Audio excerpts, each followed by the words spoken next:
केंद्र सरकार 10 लाख लोगों को नौकरी देगी। अगले 1.5 साल में 10 लाख लोगों को नौकरी देने का लक्ष्य रखा गया है और ये जानकारी पीएमओ ने ट्वीट करके। जी हाँ, नमस्कार दोस्तों, एक बार फिर से आपके अपने इस यूट्यूब चैनल पर स्वागत है। तो दोस्तों, आज के इस वीडियो के माध्यम से अगर आप एक सरकारी नौकरी टीचर के रूप में रहना चाहते हैं तो दोस्तों कक्षा 1 से लेकर 5 तक के पढ़ाने वाले सभी स्टूडेंटों को लेकर बड़ी खुशखबरी मिलने वाली है। यानी कि सभी टीचर जो उनके साथ में एक बड़ा टीचर आने वाला है, यानी कि उनकी एक भर्ती नई निकल चुकी है। तो दोस्तों, इस वीडियो के माध्यम से मैं आपको सारी डिटेल से बताने वाला हूं। अगर ये आप भी एक टीचर बनना चाहते हैं कक्षा 1 से लेकर 5 तक के स्टूडेंटों को पढ़ाने को लेकर, तो दोस्तों इस वीडियो में मैं आपको सारी डिटेल से बताने वाला हूं कि किस प्रकार से आपको इस भर्ती की योग्यता रहने वाली है, यानी कि प्राथमिक शिक्षक आपको कैसे बना रहेगा और इसकी क्या योग्यता रहने वाली है और इसकी अन्य जानकारी है वो इस वीडियो में आपको देखने को मिलने वाली है। तो दोस्तों, अगर जो आप एक सरकारी नौकरी लेना चाहते हैं टीचर के रूप में, तो दोस्तों इस वीडियो को आप बिना स्किप किए एंड तक जरूर देखना, ताकि आपको पूरी डिटेल से जानकारी मिलेगी। योग्यता है, चयन की प्रक्रिया है और आयु सीमा है और इनके साथ साथ में कई प्रक्रियाओं इस वीडियो में देखने को मिलने वाली है। तो दोस्तों, इस वीडियो को बिना स्किप किए एक बार वीडियो को लाइक जरूर कर दें और चैनल को जरूर सब्सक्राइब करें, ताकि आने वाली हर भर्ती की डिटेल से आपको जानकारी मिलने वाली है। तो दोस्तों, बात करें अपन सरकारी नौकरी की, जिसमें अगर जो आप भी एक प्राथमिक शिक्षक बनना चाहते हैं, आप ही एक अपने सपने को साकार करना चाहते हैं प्राथमिक शिक्षक के रूप में, तो दोस्तों इस वीडियो को एंड तक जरूर वॉच कर लेना कि इसमें कौन कौन सी योग्यताएं रहेगी और इनके साथ में आप सरकारी नौकरी कैसे ले सकते हैं। तो दोस्तों, आवेदन है वो आपको शुरू हो चुके हैं। तो दोस्तों, यानी कि आपको ग्रामीण मतलब जो आपको प्राथमिक टीचर के अंतर्गत में कई सारे बंपर पद आपको उम्मीदवारों से आवेदन है वो भी आमंत्रित हो चुके हैं। उनको कई सारे बंपर पदों के साथ में सरकारी नौकरी लेने का मौका दिया जाएगा और उनका काम है वो कक्षा 1 से लेकर पढ़ाने का काम रहने वाला है, यानी कि कक्षा 1 से लेकर कक्षा 5 तक के पढ़ाने का स्टूडेंटों का काम रहने वाला है। तो दोस्तों, आपके अगर जो आप इसमें आवेदन करना चाहते हैं तो दोस्तों आपको आवेदन कैसे करना रहेगा और आवेदन कब से कब तक आपको किए जाएंगे और इनके साथ में आपको सरकारी योग्यताएं क्या रहने वाली है और इसकी आपको सरकारी आयु सीमा क्या रहने वाली है और इनके साथ साथ में आपको सारी डिटेल से मैं आपको बताने वाला हूं। तो दोस्तों, इस वीडियो के अंतर्गत में अगर जो आप ही ऑनलाइन के माध्यम से आवेदन करना चाहते हैं तो दोस्तों जिसकी लिंक है वो आपको वीडियो के नीचे मिल जाएगी या वीडियो के अंदर देखने को मिलने वाली है। तो दोस्तों, जहां से जाकर आप डाउनलोड करके कर सकते हैं और इसके साथ साथ में अगर जो आप भी एक सरकारी टीचर से जुड़ी हर विभागीय विज्ञापन है, आवेदन की प्रक्रिया है, चयन की प्रक्रिया है, अंतिम तिथि है और आवेदन कब से शुरू किए जा रहे हैं, अन्य महत्वपूर्ण जानकारी है वो इस वीडियो के अंतर्गत आपको देखने को मिलने वाली है। तो दोस्तों, अगर जो आप एक सरकारी नौकरी लेने का सपना रख रहे हैं तो दोस्तों आपको कैसे लेनी रहेगी, क्या प्रक्रिया है वो रहने वाली है, तो दोस्तों इस वीडियो के माध्यम से अपन सारी डिटेल से आज की वीडियो में बात करने वाले हैं। तो दोस्तों, वीडियो में एंड तक जरूर जुड़े रहना। अगर जो चैनल पर पहली बार आए हैं तो दोस्तों चैनल को जरूर सब्सक्राइब करें और बेल आइकन को जरूर प्रेस करें, ताकि आने वाली हर भर्ती की डिटेल से आपको। दोस्तों, प्राथमिक शिक्षक भर्ती 2025 को लेकर इसकी पोस्ट डिटेल से जान लेते हैं कि कितनी पोस्ट है इस वैकेंसी पर आने वाली है और किस प्रकार की पोस्ट है वो रहने वाली है। तो दोस्तों, आप लोगों को मैं बता देना चाहता हूं कि प्राथमिक शिक्षक भर्ती 2025 के अंतर्गत 90,000 प्लस पोस्टें रहने वाली, यानी कि 90,000 प्लस पोस्टें हैं इस भर्ती के अंतर्गत आने वाली है। तो दोस्तों, बात करते हैं इस पदों पर। नई भर्ती आया हुआ एक नोटिस है जिसमें प्राथमिक टीचर रिक्वायरमेंट और अदर पद इसमें रहने वाले हैं। तो दोस्तों, इनके साथ साथ में अन्य पदों पर भर्ती का नोटिस भी जारी किया जा चुका है और जिसका ऑफिशियल नोटिफिकेशन है वो आपको आगे मैं बताने वाला हूं। तो दोस्तों, पदों की क्या नाम रहने वाला है, तो दोस्तों प्राथमिक टीचर रिक्वायरमेंट 2025 से रहने वाला है, यानी कि प्राथमिक टीचर रिक्वायरमेंट और अदर पोस्टें इसमें रहने वाली है और इनके साथ साथ में कुल पोस्टें हैं वो 90,000 प्लस पोस्टें रहने वाली है। तो दोस्तों, अगर ये आप भी एक प्राइमरी टीचर रिक्वायरमेंट की ऑनलाइन यानी कि प्राइमरी टीचर बनना चाहते हैं और ऑनलाइन आवेदन कैसे करना रहेगा, क्या प्रोसेस रहने वाली है, तो दोस्तों इस वीडियो के माध्यम से मैं आपको सारी डिटेल से बताने वाला हूं। तो दोस्तों, इस वीडियो को आप बिना स्किप किए एंड तक जरूर बने रहना, ताकि आपको मैं सारी इंफॉर्मेशन है वो एक ही वीडियो के अंतर्गत आपको मिलने वाली है।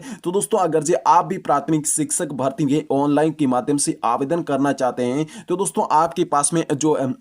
एजुकेशन क्वालिफिकेशन है वो आपकी कितनी रहने वाली है। तो दोस्तों, एजुकेशन क्वालिफिकेशन की मैं बात करूं तो दोस्तों प्राथमिक शिक्षक भर्ती 2025 के लेकर जो निकाले गए बम्पर पद है जिसको लेकर आवेदन करने के लेकर कम से कम आपके मतलब बैचलर ऑफ मतलब एलिमेंट्री एजुकेशन आपको पास में होना चाहिए, यानी कि आपके जो ELED की डिग्री है वो आपके पास में होनी चाहिए, यानी कि बैचलर ऑफ एलिमेंट्री जो डिग्री है वो आपके पास में बहुत ही अनिवार्य रूप से होनी चाहिए, या आपके पास पास में इसकी बात करे जाए तो दोस्तों इन एलिमेंट्रिक एजुकेशन भी आपके पास में होना चाहिए। तो दोस्तों इन दोनों डिग्री में से आप कक्षा 1 से लेकर 5 तक के पढ़ाने वाले मतलब टीचर बनना चाहते हैं तो दोस्तों आपको इन दोनों में से एक डिग्री आपके पास में होनी चाहिए। तो दोस्तों कक्षा पास अगर आप उत्तीर्ण आवश्यक है तो दोस्तों आप लोग इस भर्ती के तहत में यानी कि सर्व शिक्षा अभियान भर्ती में आवेदन है वो कर सकते हैं। तो दोस्तों इसकी आधिकारिक जानकारी है वो इसके ऑफिशियल नोटिफिकेशन से आप लेनी पड़ेगी, यानी कि ऑफिशियल नोटिफिकेशन है वो आपको इसकी ऑफिशियल वेबसाइट पर देखने को मिल जाएगा।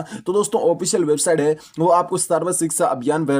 एसएससी रिक्वायरमेंट लिखकर आप 2025 के तहत में सर्च करेंगे तो दोस्तों आपको मिलने वाला है, यानी कि आप भी एक इसकी एसएससी मतलब जो एसएससी रिक्वायरमेंट है जिसके तहत में आपको एक नया नोटिफिकेशन देखने को मिल जाएगा जिसमें आपको प्राथमिक टीचर रिक्वायरमेंट ही एक अलग से पोस्ट है वो निकल कर आ चुकी है। तो दोस्तों बात करें एजुकेशन क्वालिफिकेशन जिसमें आपको बैचलर ऑफ एलिमेंट्री का डिग्री एजुकेशन है वो आपके पास में होने चाहिए या इन एलिमेंट्री एजुकेशन आपके पास में होना चाहिए। तो दोस्तों इस प्रकार से इस भर्ती की प्रक्रिया है वो रहने वाली है और इस भर्ती को आप एंड तक जरूर देख लेना ताकि इसमें आपकी कौन कौन सी डिग्रियां मांगी गई है और कौन कौन सी आपके पास में होनी चाहिए। तो दोस्तों बात करते हैं सर्व शिक्षा अभियान यानी कि जो प्राइमरी टीचर रिक्रूटमेंट है 2025 को लेकर एज लिमिट कितनी रहेगी, यानी कि आयु सीमा की बात करें तो दोस्तों आपके पास में आयु सीमा है वो कितनी रहने वाली है। तो दोस्तों इस भर्ती में आपकी जो आयु सीमा है वो न्यूनतम 18 वर्ष से लेकर आपको अधिकतम 40 वर्ष तक पूरा करनी होनी चाहिए, यानी कि आपके पास में 18 वर्ष से लेकर आपके पास में 40 वर्ष तक की आयु सीमाएं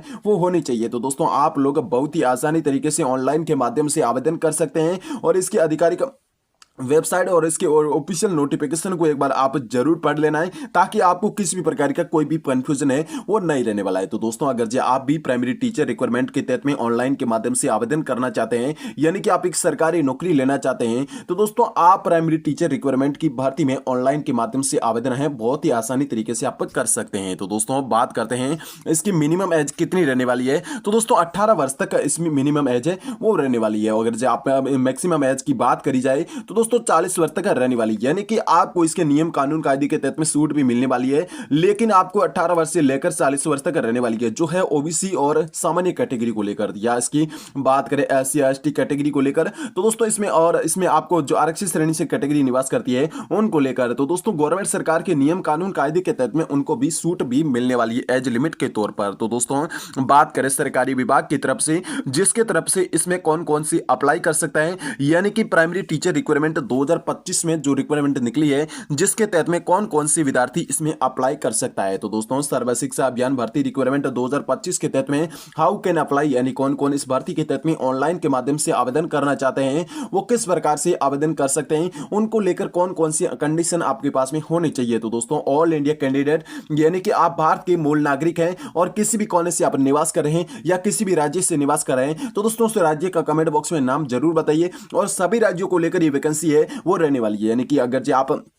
किसी भी राज्य से निवास करते हैं तो दोस्तों आपको ये सभी राज्यों से वैकेंसी रहने वाली है, ऑल इंडिया कैंडिडेट रहने वाले हैं, यानी कि आपको ऑल इंडिया में किसी भी राज्य से निवास कर रहे हैं तो दोस्तों इस भर्ती में ऑनलाइन के माध्यम से आवेदन है वो आप कर सकते हैं। और मेल और फीमेल यानी कि आप चाहे महिला है चाहे पुरुष है तो दोस्तों इसमें ऑनलाइन के माध्यम से आप बहुत ही बेसिकली रूप से आवेदन है वो कर सकते हैं। तो दोस्तों 10वीं 12वीं पास यूजी पास है तो दोस्तों आप सरकारी नौकरी है वो बहुत ही आसानी तरीके से इस भर्ती के तौर पर ले सकते हैं। तो दोस्तों अगर आप सरकारी नौकरी लेना चाहते हैं तो दोस्तों 10वीं 12वीं पास है तो दोस्तों सरकारी नौकरी है वो बहुत ही आसानी तरीके से आप ले सकते हैं। तो दोस्तों इस भर्ती में आपको किसी भी प्रकार की कोई भी समस्या है वो नहीं होने वाली है। तो दोस्तों बात करते हैं सर्व शिक्षा अभियान रिक्रूटमेंट 2025 की तहत में एप्लीकेशन फीस निर्धारित भी कर चुकी है, यानी कि आपके पास में कितना फीस लगने वाली है और किस प्रकार से आपकी फीस लगेगी। तो दोस्तों बात करते हैं आप लोगों को मैं बताना चाहता हूं कि प्राथमिक शिक्षक भर्ती 2025 के द्वारा इन रिक्त पदों को भरने को लेकर भर्ती के लेकर आवेदन शुल्क भी निर्धारित किया जा चुका है। तो दोस्तों आवेदन शुल्क कितनी फीस लगने वाली है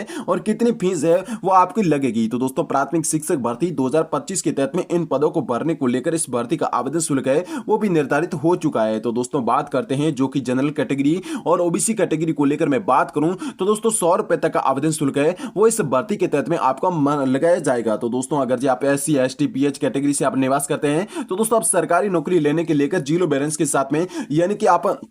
इस सरकारी ऑफिशियल वेबसाइट पर जाकर अगर जो आप ऑनलाइन के माध्यम से आवेदन करते हैं तो दोस्तों आप निःशुल्क के माध्यम से ऑनलाइन के माध्यम से आवेदन है वो आप कर सकते हैं। तो दोस्तों अगर जो आप जनरल या पर्सनल कैटेगरी से निवास करते हैं या ओबीसी कैटेगरी से निवास करते हैं तो दोस्तों आपको 100 रुपए तक का आवेदन शुल्क है वो इस भर्ती के अंतर्गत यानी कि इस भर्ती डिपार्टमेंट के अंतर्गत आपको 100 रुपए तक का एक टोकन भी कटवाना पड़ता है। तो दोस्तों यानी कि आपके पास में अगर जो ओबीसी का कास्ट सर्टिफिकेट है यानी कि आप SC ST PH वर्ग से निवास करते हैं और आपके पास में कास्ट सर्टिफिकेट है तो दोस्तों आप इस भर्ती के अंतर्गत जीरो बैलेंस यानी कि निःशुल्क की तरफ से आवेदन है वो आप कर सकते हैं। तो दोस्तों इस भर्ती की आगे बेसिकली जानकारी अपन लेने वाले हैं कि कौन कौन से आपके पास में डॉक्यूमेंट होने चाहिए, यानी कि बात करते हैं इस भर्ती के अंतर्गत में कि किस प्रकार की आपकी आवेदन शुल्क है वो लगने वाला है, यानी कि इस भर्ती के अंतर्गत में आपकी कौन कौन से डॉक्यूमेंट यानी कि किस प्रकार से आपको आवेदन शुल्क है वो लगाया जाएगा। यानी कि आपको शुल्क का भुगतान है वो ऑनलाइन के माध्यम से कर सकते हैं और जैसे कि debit card, credit card, net banking, UPI के माध्यम से आप शुल्क का भुगतान है वो आप ऑनलाइन के माध्यम से कर सकते हैं। तो दोस्तों इस वीडियो में आगे बढ़ते हैं उससे पहले अगर जिस चैनल पर पहली वाला है तो दोस्तों चैनल को जरूर सब्सक्राइब करें और बेल आइकन को जरूर प्रेस करें ताकि आने वाली हर भर्ती की नोटिफिकेशन है वो। तो दोस्तों बात करें हैं अपन प्राथमिक शिक्षक भर्ती नई भर्ती के दोनों पदों को लेकर, जिसके साथ में आपको प्राथमिक शिक्षक भर्ती पदों को लेकर ऑनलाइन के माध्यम से आवेदन करने वाले छात्र के पास में कौन कौन सी डॉक्यूमेंट है वो आपके पास में होने चाहिए। तो दोस्तों बेसिकली रूप से मैं सभी उम्मीदवारों को ये कहना चाहता हूं कि उनके पास में 10वीं 12वीं का मार्कशीट होनी चाहिए और इनके साथ में एक आवासीय प्रमाण पत्र है वो भी आपके पास में होना चाहिए और जातीय आय प्रमाण पत्र है वो आपके साथ मांगा जाएगा और इनके साथ में आपके आधार कार्ड है, एक रजिस्ट्रेशन मोबाइल नंबर है, एक ईमेल आईडी कार्ड वो भी एक्टिव होना चाहिए और इसके साथ में एक फोटो और एक सिग्नेचर। इन डॉक्यूमेंटों को लेकर जब इसके माध्यम से आप CSC यानी कि मित्र के जरिए ऑनलाइन कर सकते हैं या आप अपने मोबाइल फोन से ऑनलाइन कर सकते हैं, यानी कि ऑनलाइन के माध्यम से आवेदन कर सकते हैं। और इसके साथ में अगर जी आप किसी लैपटॉप कंप्यूटर अगर जी आपके पास में है तो भी ऑनलाइन के माध्यम से आवेदन है वो आप बेसिकली तौर पर कर सकते हैं। तो दोस्तों आज की इस वीडियो में इतना ही। जय हिंद, वंदे मातरम।